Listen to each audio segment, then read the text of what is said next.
Welcome to an episode of You Haven't Read What? I'm Krista. And I'm Christina. Join us to explore unique genres, childhood favorites, and literary classics as we dive into each other's favorite reads. Where one of us is very familiar with the book, the other is reading for the very first time. Let's go!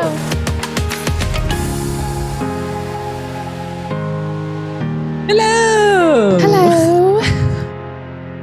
How are you? Pretty good. How about you? Good. We're separated. Again. Separated tonight. Yep. More out of precaution. Yeah. I'm fine. My little guy's not. Right. Owen, he's been running 102, 103 for 2 days now. I was like, yeah, let's not risk it. Yeah. It's one of those things, especially I know this is coming out in December, so it's going to be really weird because it'll be like snowy then. But yesterday was 80. Today was basically snow temperatures. The day before that was below snow temperatures. And I'm like, what the heck, dude? No, we are all over the place right now. I know. It's so weird for November too, for Colorado. Like, this is not a normal Colorado thing. And what's like throwing me off is that we didn't have snow for Halloween, which is so weird. Because usually if it's not on Halloween, it's like the next day or two. Right around. Yep. Or like right before. It's like, but yeah. Or like, was it last year or the year before? It wasn't, it was 2 years ago. It wasn't snowing, but it was like 12 degrees by 6 p.m. Right. Exactly. Oh. God, layers, kids, layers. Right. And then like I looked at the temperature for the next week and it's all like there's some 40s, there's 50s, there's 60s. It just kind of like rotates. And I'm like, dude, I need this to stop. Right. It feels like fall again. Like, the colors are stunning outside. Yeah. But all of the country is kind of like this too, because like even Texas got a bunch of 50s and 40 degree and then back up to like the high 70s again. And I'm like, whoa. Crazy. Yeah. It's such a swing. It is. It's been crazy. Super crazy. But anyways, are you guys surviving the time change? We did. That's good. Did. Both kids listened to the lights in their rooms and stayed in their rooms until the lights turned green. There you go. Nice. Nice. Daylight savings let them stay up late. Yeah. Well, daylight savings is not for kids because like my child, Water loves to wake up and just be awake. And like this morning I forgot, and the one clock in the house that I didn't change is in my bedroom on my dresser because I am a weirdo. I have to be able to see the time. If I wake up in the middle of the night, I need to be able to know what time it is. And I don't want to look at my phone. And so the one clock I didn't change, the one in my bedroom, and I woke up and it was like 7:40 and I was like, oh my God, we have 20 minutes to get out of here. We just got a new dog. So I was like, we got to take her for a walk. I need to get you breakfast. You need to get dressed. We need to do all these things. And then like after I'd gotten Olive is the new dog, outside to go to the bathroom, and then Water, I got her dressed really fast, and like it took like 15 minutes to do a bunch of stuff, and then I realized it was only another hour, 6:40 when I woke up, so it was almost 7. And I was like, oh my God. Yeah. Oh, that's the worst. So yeah. Mm-hmm. Oh, speaking of that, I still haven't changed that clock, so I better do that after this. Yeah. Or I will be freaking out again in the morning. Oh, man. Anyways, shall we get started? We shall. All right. So we are still on Harry Potter and the Order of the Phoenix. I should say still on. I was about to say still. We just started. We're still 2 weeks. Right. We're still on the longest book of the series. All right. So last week we kicked off book 5, with chapters 1, 2, and 3, which were Deadly Demented, A Pick of Owls, and The Advanced Guard. So we got out of the Dursleys real fast, which was really nice. Goodness. And so this week we're going to do chapters 4, 5, and 6, which are number 12, Grimwald Place, The Order of the Phoenix, and The Noble and Most Ancient House of Black. Ooh. And just like book 4, we are going to attempt to do 3 chapters a lot until we get close to the end. Then we're going to pump the brakes again a little bit. Okay. Because, the end of this gets really good. Good. And again, you start moving real fast, and especially in this one, all of a sudden, a lot of connections from previous books come together. Yeah. So you got to take a minute and go, oh, that's book 3. That's book 4. Yeah. You start putting a lot of pieces together. Makes sense. And I also very cruelly wanted to give you, especially one chapter at the end of this one, a drop. I was like, we're stopping here. You're going to hate me. Oh, no. So. Okay. I guess we'll get there. It was one of those I was like, yeah, I got to put a break here. Right. So, yeah. So, number 12, Grimmauld Place, which is chapter 4. I guess yes. 4 and 12 together. I switched to my other notebook here. My cute little summary is, hello, Secret House. Hello, Shouty Harry. And hello, Mrs. Black. Right. She sounds cheery. I know. She is definitely. So what were your first thoughts on this house? It was just go in, but not too far. We don't have any lights yet. It's be quiet as well. We all need to be in a hush voice. It was just really weird. And I was like, what is going on? And it almost comes out of nowhere between these two houses. And it's almost 11 is there, 13 is there, but you can't see 12. Right. Which is, we will learn more about this, and as even in this, we will learn more.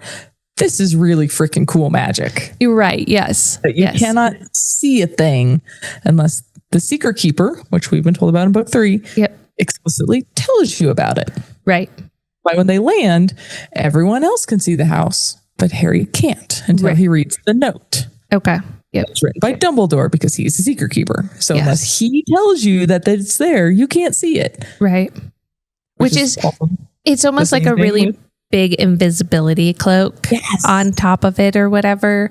But then at the same time, when they talk about things in the walls, be quiet because you don't want to wake anything up. And I'm like, what the hell is in the walls? It starts so cool and then gets so dark. Mm-hmm. Yeah. And very unwelcoming. No. Mm-hmm. It's very underworld in a way. Creepy. And there's quickly Harry is noting all the snakes everywhere. And I'm like, that's not a good sign. Right. Yeah. I noticed that too. And then when Mrs. Weasley comes out, she's very hush and very quiet. And then you can go upstairs, but let's be quiet. And Harry notes that she's very pale and has lost weight. Yes. She's very stressed out. Mm-hmm. Yeah. Yep. Yeah. Yep. I mean, she knows what's coming, and it comes back to what happened the first time around when she lost part of her family, and so it kind of gets to that point where you're like, okay, you can tell that she is stressed. You understand why she's stressed. And it almost brings you back to in a full circle in a way where you're just like, oh, Molly's really worried about what's about to happen. Yeah. And we learn later in this chapter a little bit more of why. Yeah. Yep. But yeah. Poor, she's so stressed. But Hermione and Ron unload first. Those two poor kids. When Harry explodes and is like, what is going on? And then when the twins show up and they're like, I don't think 50 miles away actually heard you. And I was just like, oh. And what's funny is everybody's like, okay, we have to be quiet. We need to, be hushed, this and that. We need to keep our voices down. And then Harry explodes, but no one comes to be like, keep your voice down. I was expecting bigger down the corridors, but yeah. Well, and I was expecting Molly to come rushing in and be like, shh.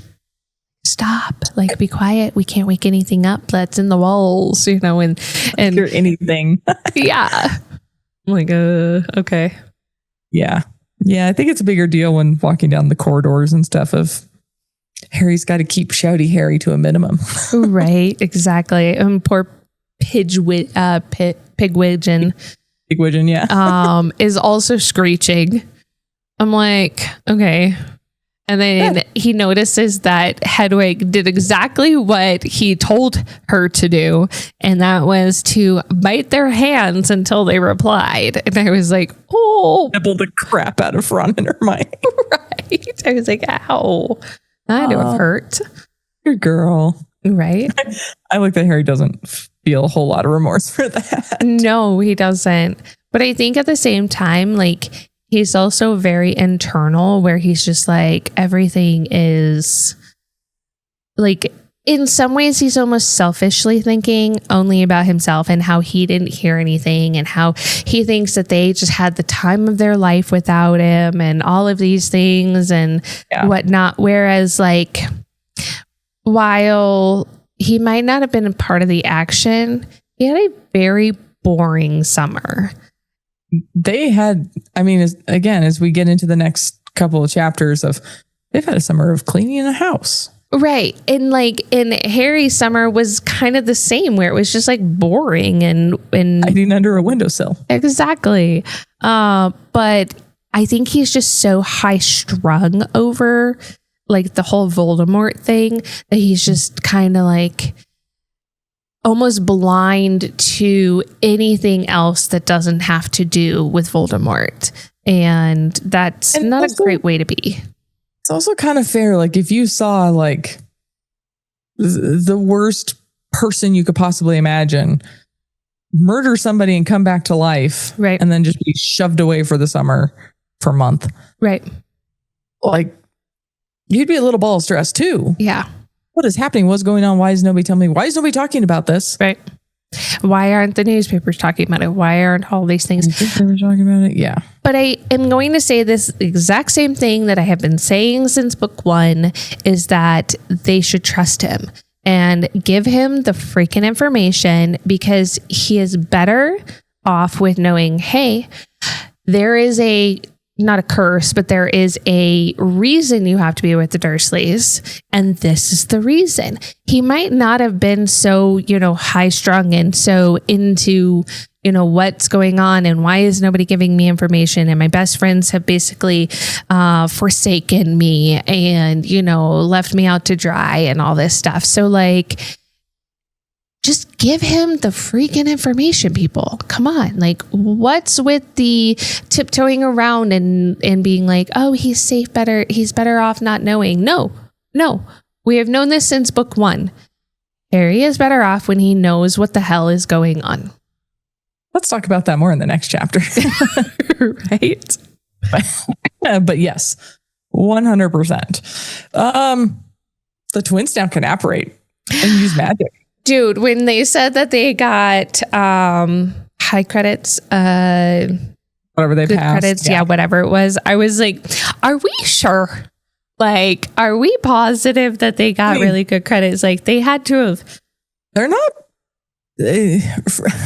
Fred and George are kind of that, I'm gonna call it chaotic good. Okay. That like, they're not dumb. No. I mean, they've made all of these joke shop invention things, the extendable years, like they're brilliant wizards. They're just not contained very well. They're almost like the kind of kid that is bored doing what they have to do in class, so they start like skipping or not doing things, and then they ace their tests, but then they're not doing the work, they're not doing all of that kind of stuff, but they're just bored. Yep. Yeah. 1,000%. Or I was thinking like the kids that are like, I'm only going to apply myself to what interests me. Right. Yep. ADHD. Oh. Yeah. So like, yeah, they're not dumb. They're very talented wizards. Yep. They just don't apply themselves to school. Themselves in the direction of working for the ministry. Right. Which they shouldn't. Right. But it's a little scary that now the twins can do magic. I was like, whoa. Well, so what's weird to me, though, is that apparating is so loud. You would think that it would be quiet. And I know we've had apparitions, apparitions. I always think of like ghosts whenever I say it that way. But when they're like going away or they're coming and all that stuff, like that loud bang or pop or whatever, it's almost like, wouldn't you want it to be more stealthy than that when you're doing that? So I don't understand why the big pop, like why how magic works. I don't know. I guess. You can write it. True. So Snape's been showing up. Yeah. So he's quote unquote a good guy on the right team. Yep. He's a jerk. Doesn't condone anything that he does at school, especially to Harry and Neville. Yeah. Bill and Fleur. Oh yeah. So Bill and Charlie are both now part of the order. The twins want to be, but Molly is refusing to allow them to, even though they're of age. But order rules technically is of age and out of school. Yeah. Okay. Out of school Molly's is just their holding thing. them to it. Yeah. We'll come back to that. Charlie is helping while he's away, but Bill got a desk job so that he could do other things. And then now he's helping Fleur with her English, which I think is adorable. Cute to keep Fleur in the story. Yeah. Yeah. I think it's cute. She's not a throwaway character. Right. She and Crumb and Madame Maxine, like we're kids, and Karkaroff, like we'll see what else. Yeah. What else they bring meshes in here, which is kind of fun. Yeah. To not have a, like I said, totally throwaway character. Yeah. It's cute too. Like Bill's, excited and you kind of think of him as a character of like kind of rough around the edges. He likes to have the shark earring and hair in the longer hair and stuff like that. And so like you almost get, I don't want to say bad boy because he doesn't really like picture kind of. Yeah. And so I could see Fleur kind of digging that and whatnot. But I think it's funny that Ron doesn't like it. Judging Hogwarts's, drafty walls. Right. Yeah, for sure. I think she learned a few things in the last book. Oh, for sure. Yep. How about the ears? Like, I love this. So the way I imagined these ears were it's an ear on one end.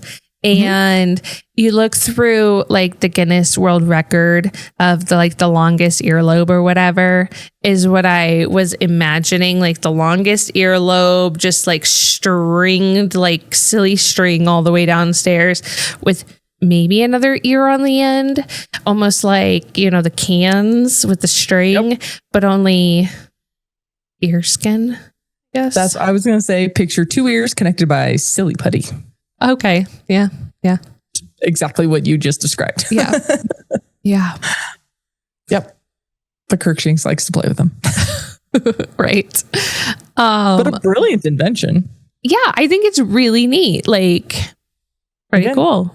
Twins aren't dumb. No, definitely not. Just not applying themselves to be desk rats at the ministry. Right. And I love that Molly thinks that she purged most of them or like all of them or whatever. And of course, the twins are always going to have things off to the side. But the fact that Ginny is helping them also makes me laugh. Have a lot of money she doesn't know about. Yeah, true. Harry's like, let's keep it that way. Yeah, right. Let's definitely do that. But now we get a little bit into Percy. Oh, yikes. Yeah. Enter Molly's dress. Right. And I understand. Okay. I kind of understand both sides. Yep. And like, I was definitely a rebellious child. I dated someone that was 13 years older than I was, starting at the age of 16. Like, I was a rebellious child. Or not child, but almost adult, I should say, more or less. Right. And so I can kind of see where he's coming from when he feels like he's almost suffocating in this. He's got two brothers that are really, really good at their jobs, and his dad works for the ministry, always has. And then he's got two twin brothers that are just kind of, off in their own little world too. But he has this like portrayal of what he's supposed to be and who he wants to be. And then you also say things that you don't always mean in those heated moments, especially when it comes to being with a parent. I mean, I've definitely said some super nasty things to my dad, and it's one of those things that I still think about as an adult. And I have had conversations with my dad on some of those things that I've said and been like, how did you actually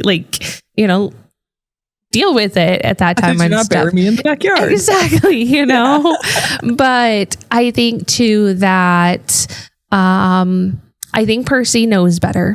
And I think that eventually his head will come out of his booty. And I think I think also, again, this is timely as we record in October 2025. Right. A lot of very heated politics happening. Right. Yep. And we all know people that have very strained, if not lost, relationships with siblings and parents over picking a side. Yep. For sure. I can't follow or believe in your hatred, so I'm gonna go my own way. Right. And I'm gonna hope that you maybe understand where I'm coming from enough to keep a relationship, or or our baseline morals are just too far apart. And it's really sad right now that that's our country is being literally torn into, and families are being torn apart over. Yeah. Are you a decent human being or not?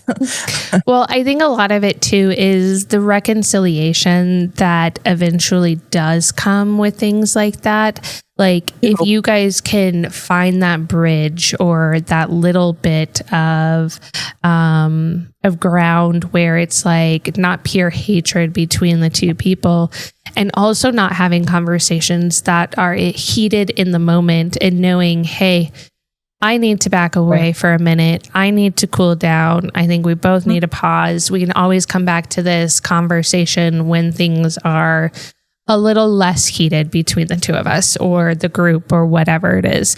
I mean, we sometimes get into it with our own group here, with all of us, because we all kind of have, different opinions and different things and whatnot. And so having different opinions is a good thing because that's what keeps the world turning.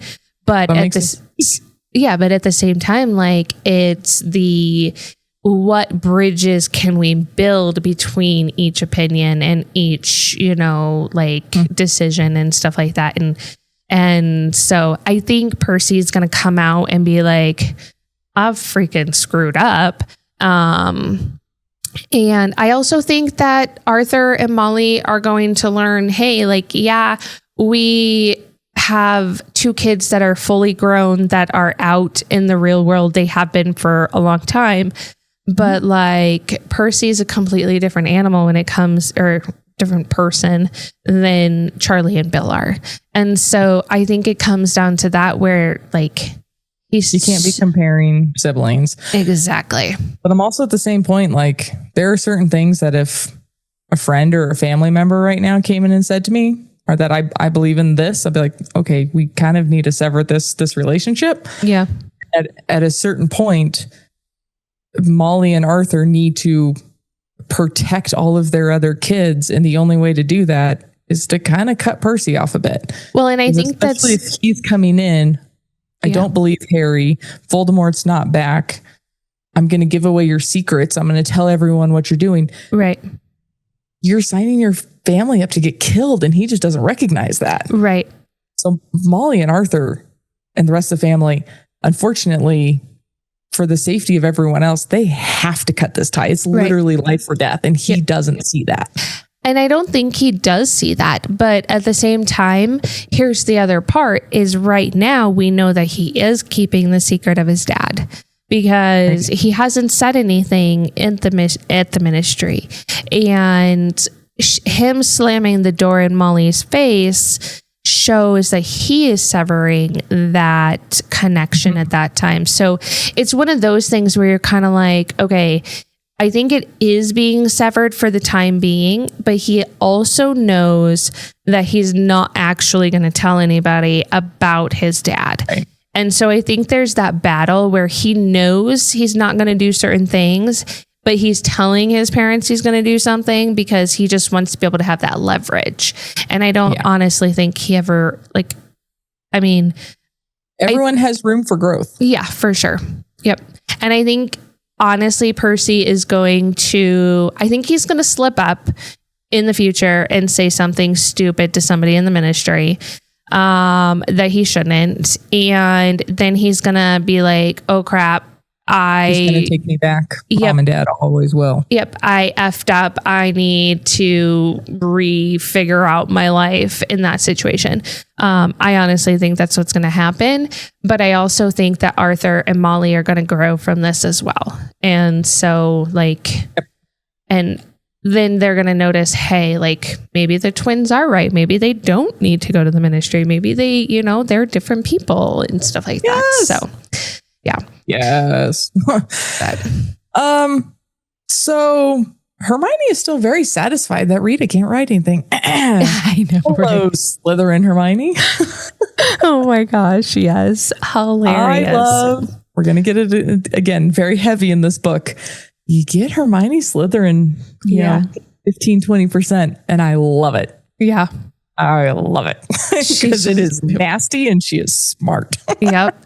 And she needles that in. She's like, yeah, well, Rita can't do anything. But Rita set up a really good platform for what the ministry is currently twisting. And I'm kind of surprised that they haven't been able to do something in the newspaper to like Dumbledore hasn't been able to do something. So like back in the old days, oh my goodness. When like people would try to do codes between how lives. Yeah. In the what part of the newspaper was it?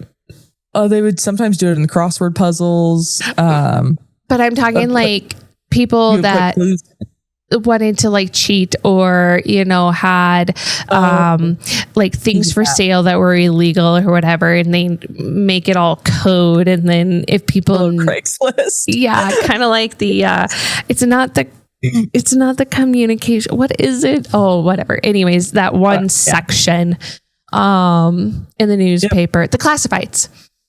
Yes. The classified section. And so that's kind of where I'm like, okay, how is it we haven't done something or like turned someone or like blackmail? Like, come on, Dumbledore, like let's blackmail somebody in the classified section that writes and get some things out there. Come on.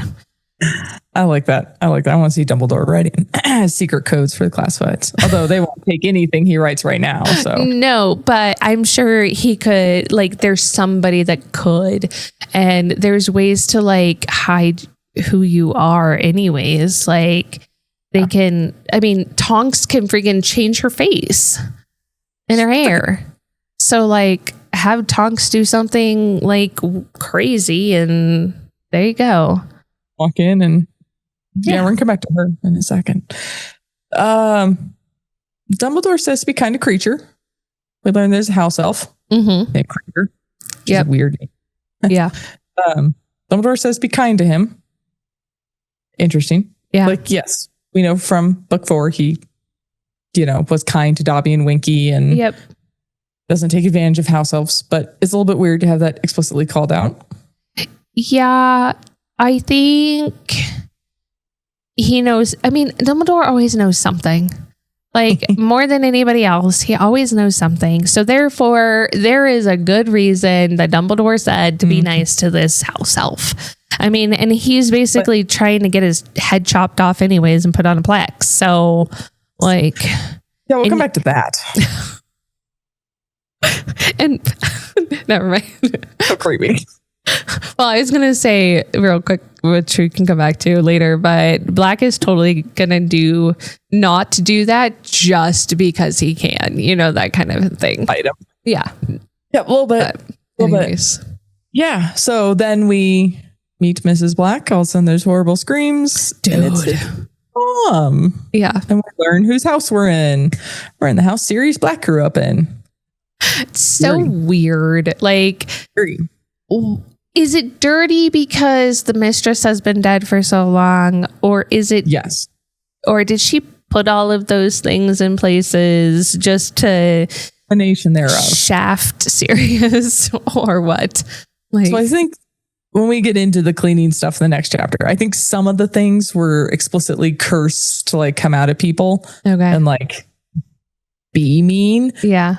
Then you've got stuff like the doxies and stuff taking over. That's just the house was abandoned for 12 years and spiders moved in. Like, right. Okay. Yeah. Okay. So it's a combination thereove. Okay. But yeah, her putting spells on her portrait and all of that stuff so they can't take it down. That's her being a jerk. I have so many people in my life that I know would totally do something like that just to spite people. Thankfully, photographs are not actually alive. Right. You put videos. Put a tablet behind like bulletproof glass on a wall that just plays indefinitely and you can't turn it off. Christina's like, don't give anybody ideas. Right. Let's not. All right. So that takes us to chapter 5, which is the Order of the Phoenix. Woohoo. Definitely the earliest book title chapter name we get in any of the books. Right. My little summary for this one is time to catch up with the Order of the Phoenix. It's kind of what happens in this chapter. Yeah. And when we find out very quickly, Sirius is just as depressed and down as Harry. Yeah, we do. It's not the gleeful reunion we were hoping for. Nope. Harry was very not happy with the fact that his godfather did not, like come to him and be like, Harry, like hugging him and, excited to see him and stuff. No, Black he's dog jumping up on him. Yeah. Black's just PO'd too. So. But he and Crookshanks still have this relationship. She's still kind of his emotional support animal. Yeah. Or Crookshanks is a he. He is still his emotional support animal. Yeah. Yep. Which is really cute. They still have this little bond. Yeah. And yeah, we get a little bit more about Mundungus. Dude, shady. Well, yes. Which we kind of already knew. Yeah, I mean, we totally already knew that. And I understand why he's a part of the Order of the Phoenix, because you got to have somebody that lives like him. Got to have, to quote Hamilton, you got to have a spy on the inside. Yeah, for sure. You do. He's not really, but he speaks with the other, quote unquote, low lives. Yeah, the thieves and everybody. Yep. But he's loyal to Dumbledore, which is the big thing called out. Anybody who's loyal to Dumbledore is welcome here. Yes. But he should have been signed up to be watching Harry. Yeah. No. He's not trustworthy enough for that. Maybe they were just a little short on manpower. Maybe. But he's a little shady. Yeah, he's definitely interesting. He when he comes with his big old thing of cauldrons, I'm like, and Harry's like, oh, Molly is gonna have it in, and then of course there goes Molly. I was like, okay, this is amazing. Yeah, that's the next chapter, and I was like, why on God's green earth did you think that was a good idea to bring here? Right, exactly.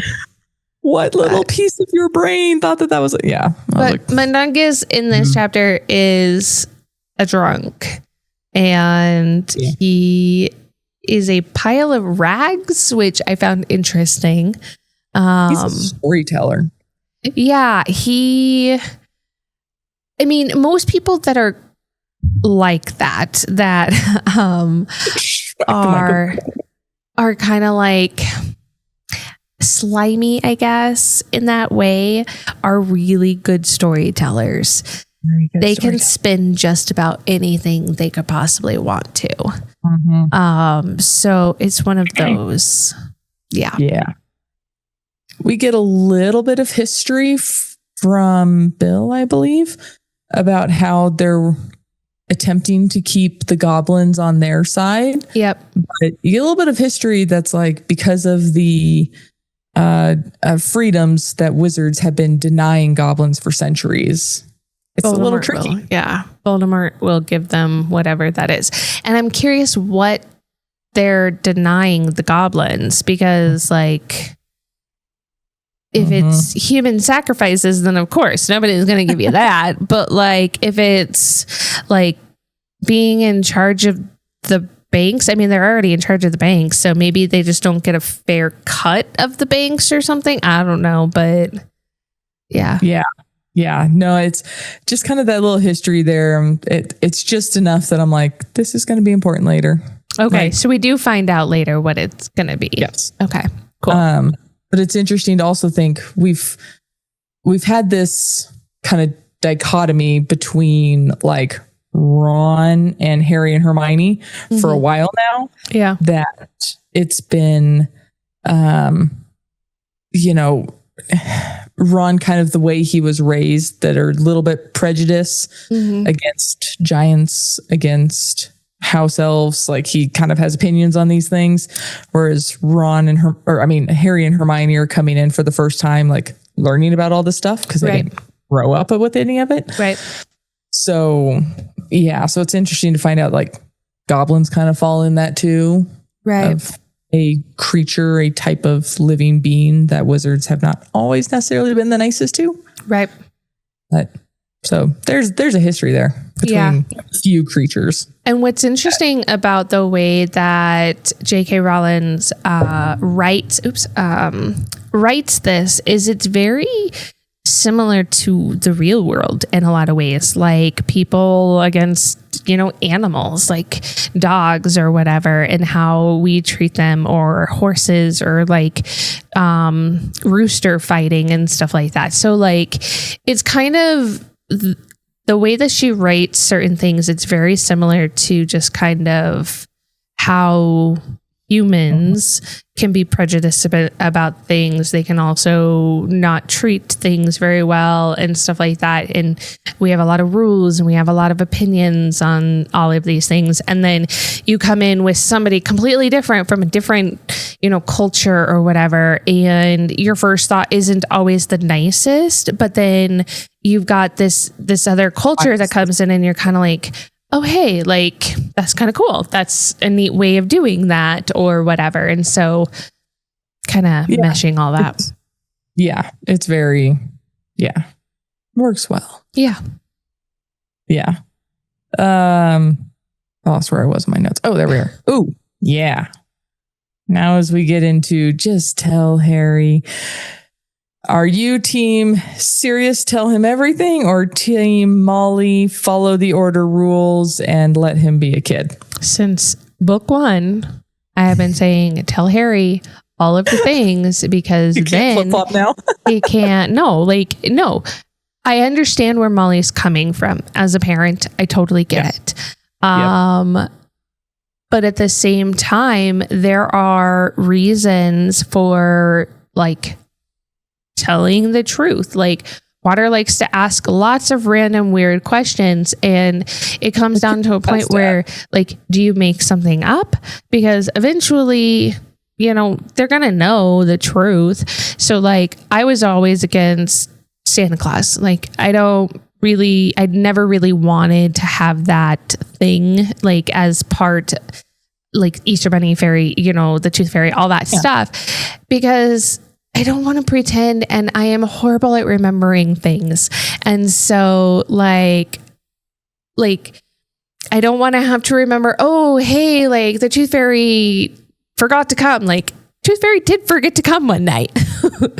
And so it's always one of those things where I always battled that with Bob. And like, he was like, these are childhood things. You can't make her grow up too fast. I'm like, okay, I get it. But it's one of those things where I understand where Molly's coming from, but at the same time, since book 1, we know that Harry can understand and do things to freaking save himself and his friends better if he knows what's going on. And it almost feels like every single book, they get more and more and more like don't tell him, don't tell him, don't tell him, don't listen to the kid doesn't know anything, and all of these things. And then towards the end of the book, it's, oh, he did, he could do it, and he did figure it out, and he whatever, and jump down the trapdoor anyway. Right. Like, just tell him everything. Like, get it over with. Rip the Band-Aid off. Tell everybody what they need to know so that they can plan. They can save their butts. They can figure it out. Well, and that's the other side of it is I would be less in the middle if it was just Harry. This doesn't sound weird, but if the Weasleys didn't have kids. Right. Because the problem is, as soon as they tell Harry everything, yep, they're telling Ron and Hermione and Ginny and Fred and George and who else? I mean, even going back to school, Neville, seeing Demas. Yep. I just put Dean and Seamus flipped. Like Parvati, like you just told everybody. Right. Is that your right to take that choice away from all those parents? So here, I think the part of that I guess gets to me for me is if you're going, so before school, before the whole school portion of the kids, if you are going to have your kids in a safe house, they deserve to know how much danger they're in. Like if they not telling them anything, they're not in danger. But they are, because they're in this house that can still be like, if somebody like one of the Death Eaters does get in or whatever, or the Dementors or whoever, they can't protect themselves as well or as quickly if they don't already know the information. And I think if you're going to, it's kind of like being a spy, like, all the spy movies. Oh, we didn't tell our kids, but then the kids like find out that they're spies because the parents are, taken captive or whatever. And then they're like, oh, but if we had known this, we wouldn't have to do X, Y, and Z. Like, it's very similar to that. If you are going to bring your kids into a house where you're having meetings, you're inviting all of these people in and out of it, your kids have a right to know what's going on. The big problem with that, which I agree completely to a point, because now you've got, as we get into this conversation, we know that Voldemort is after some sort of secret weapon. The minute you tell the kids what the weapon is, they are a target. They are now going to be the one. Hogwarts is, or Hogsmeade, or the train or whatever is easier to get to than the safe house now. And they are no longer in the safe house. Right. So now your kids, you just put a beacon over your kid's head that says, come and crucio me until I tell you what the order is. Yeah. So that's why I'm like, to a point, you got to stop. Yeah. You don't need to know everything. I think I agree with where Mrs. Weasley stopped Sirius. Okay. I think she stopped him at just the right point. Okay. Like, you need to know what's going on at the ministry. You need to know what's going on with this order, who's involved, who you can trust. Because when you go back to school, you need to know who to trust. Right.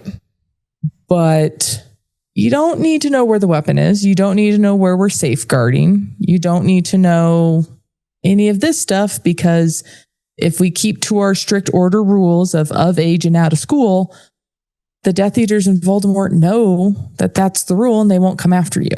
Right. Whereas if now all these kids know, all you do is you pop on the Hogwarts Express, which the Dementors did easily enough. Right. Torture a bunch of kids until you get the information and you're gone. Yeah, I think it's a very thin line.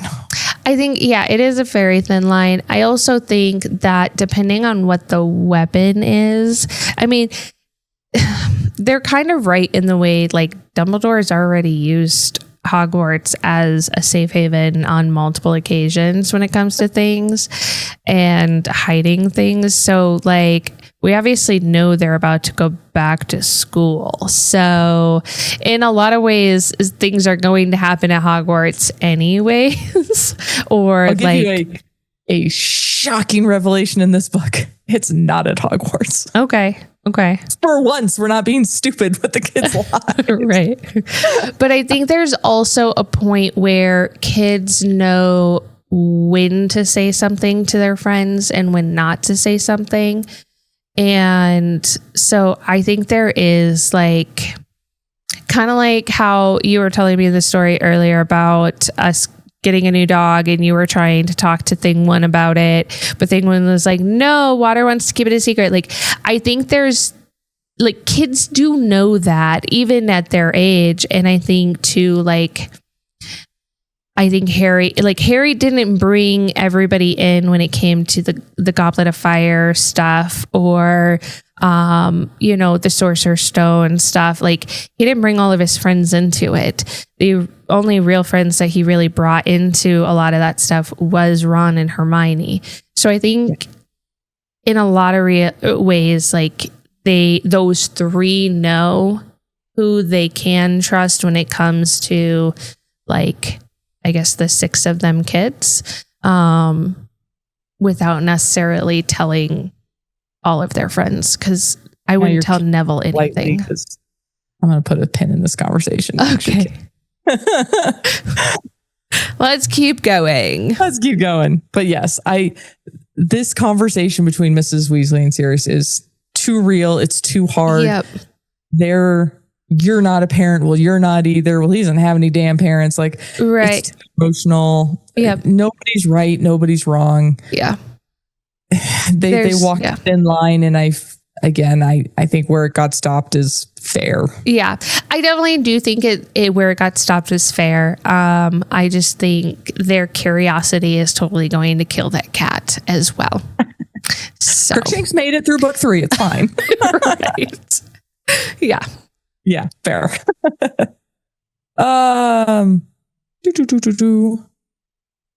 Oh, yeah. Then there's this note that during this whole conversation is, Sirius tells him Voldemort's comeback is not how he intended. Harry wasn't supposed to live. There wasn't supposed to be any witnesses.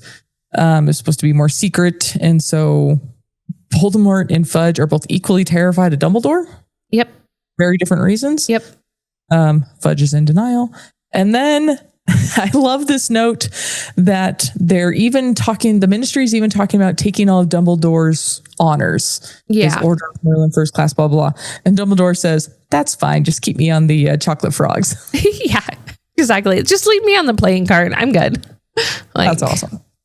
Yeah. And this is where we get our, what is Voldemort looking for? What did he not have last time? Right. We leave that carrot hanging because Mrs. Weasley walked in and said, enough. Yep.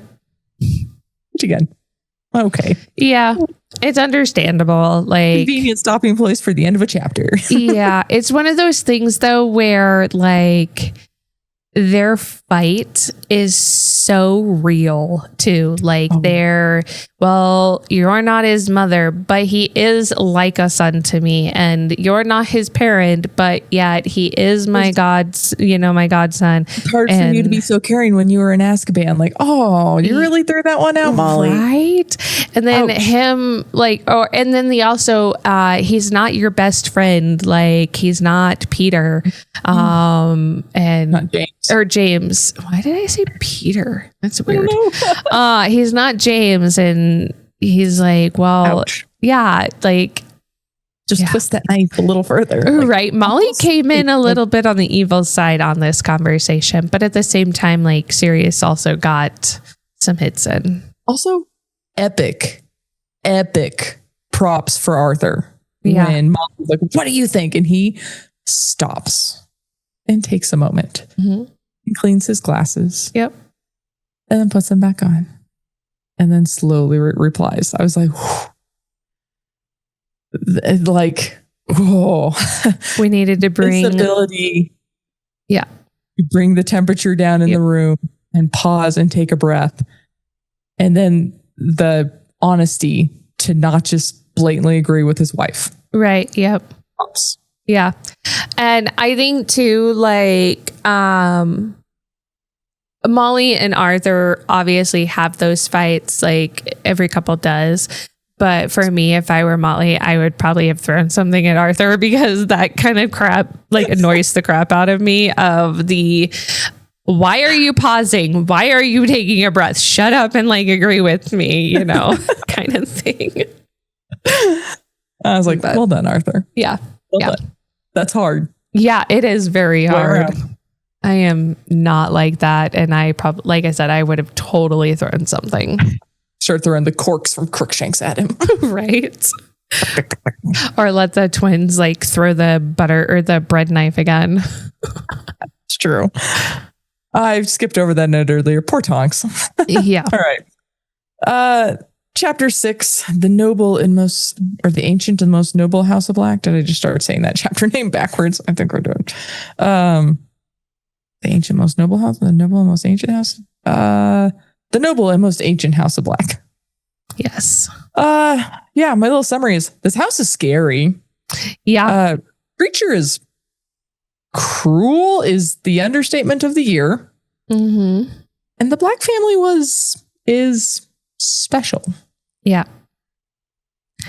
I think Hermione is delusional when it comes to house creature. Yes. Yeah. Yep, she definitely is, especially with the horrible, horrible things he's spewing to her. Yep. Mm-hmm. Anyway, first we get Harry, Ron, Fred, and George debating the weapon. And poor Mrs. Weasley is so high-strung going up and down these stairs listening to the doors. I know. He's so high-strung. Like, take a melatonin and go to bed. Right. You just need to chill. You need some sleep. Like, I feel that. I feel that anxiety to my core, but yeah. Take a step away. Well, and the like, let's just attack everything and clean it all, like get rid of everything. And then the twins are like pocketing certain stuff. I'm like, okay. So I had to look up doxies. There's not much about them. They're just biting fairies. Okay. Little poisonous little teeth. Yeah. Okay, cool.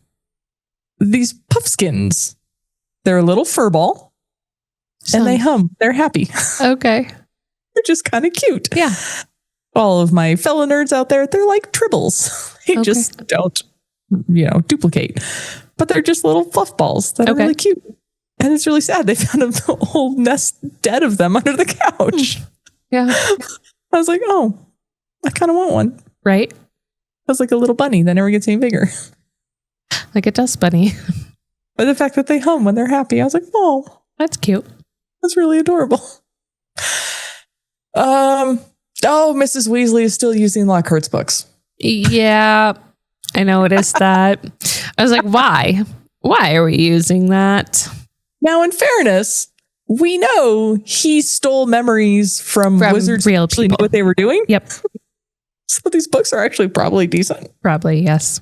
Not his All About Me books, but like, it's actually probably a decent book, just written by a stolen author. Right. Does he still get residual payments and no crazy jail? No. Because he's no longer Lockhart. Lockhart, so he doesn't know who he is. Yeah. So I got on my soapbox several times in the last book about who and where the twins were testing. They're now testing on each other. Thank you. I did notice that. I was like, oh, okay. I don't really have anybody else. Purple. Because I think Ron and Ginny and Hermione are smart enough to not. Right. To not eat their creations. Yeah, they're probably like, no thanks. Right. They're at least using each other now. Yep. Yeah, so I had to call that. This is where my Mundungus is an absolute idiot for thinking bringing the cauldrons back to this house is a good idea. Yep. Like, come on, you've got Molly tiptoeing around checking on doors and you're going to bring stolen the items back to the house as though this house needs to be further target. Right, exactly. And his and Mundinger's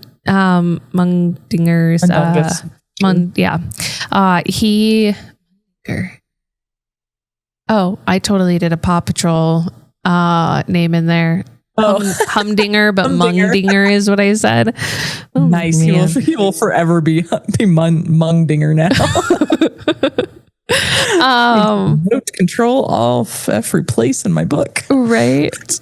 Anyways, he I forgot what I was going to even say. Sorry. Oh, his stories of how he bought something from somebody or he stole something from somebody, but then he sold it back to the guy that originally had them stolen from him. And I'm just like, what? Do not be telling this to the twins, especially the twins. But no, come on. Yeah. He is a special individual. True. And the fact that Black keeps telling everybody to stop ringing the doorbell and they keep ringing the freaking doorbell. The doorbell. I'm like, so his mom screams. Right. Speaking of which, so if they're standing at the door, are they also invisible? Or are they visible to the outside people? Standing in the middle of the 2 yards. Because that would be really weird. I think you are somebody who knows the later books better than me is going to correct me. But I think you are visible until you are on through the threshold. Okay. So I think that's big reason why they come and go at night. Right. Okay. That would make way more sense because I'm just that would be really weird to just be standing there with a bunch of cauldrons in the middle of these two houses. Yes. So this is not spoiling much, but later in the 7th book, Harry, Ron, and Hermione apparate onto the doorstep. Okay. And then basically fall through the threshold. And I'm trying to remember if them apparating to the doorstep is because they're invisible on the doorstep or if it's so they can just immediately fall inside and not be seen. Right. Okay. I can't remember at which point they actually become invisible, but I think it's through the threshold. Okay. That would make more sense, but yeah. It's been long since I've reread the 7th book, clearly. But yeah. Okay. We'll get to it soon. But yeah, also good reason to come and go at night because you got a bunch of weird people in cloaks. Right. Yeah. Coming and going. And apparently with cauldrons. Right. So this is where we meet Creature. Yeah. He's a interesting house elf. Uh-huh. Well, we know he was brought up by Sirius's lovely family. Yeah. But we learn more about Sirius's family as well. And that they were part of, so they weren't a part of the Death Eaters, but that's the direction they leaned. That's the only saving grace. Right. While they're also related. Well, we got a few relations here, but first, when Sirius first starts talking to Harry about his little family tree on the wall, you get the slogan because it says, this is where it says the noble and most ancient house of Black. And underneath, I'm sorry to people who speak French who are going to say this better than me, but Toujours pure, which means always pure in French. Yes. So that is their house motto is always pure blood. Great. Stay classy. Yep. And yeah, it just right off the bat cannot blame him for running away to the Potters. Nope. Kind of sweet. Yeah. I liked that James's family let him come in, Yeah. Yep. That explains a lot about the relationship between James and Sirius and their brotherhood, basically. Right. And then also this upbringing also does not condone, to be clear, but explains a lot about why he thought the prank that would have set up Lupin to potentially kill or whatever. With Snape. Yep. Why he would have thought that was funny. Right. Yep. I can see that. Especially with the way his house is decorated with all of the plaques. Yeah, you didn't have a cheerful upbringing. You thankfully had the Potters to kind of keep you on the straight and narrow. Right. Yep. Nobody's perfect. And again, not at all condoning what he did. Right. Because that was a horrible prank. But you at least understand where it came from now. Right. Yep. You do. Which is, woo. Yeah. So he's related to the Malfoys. Yes.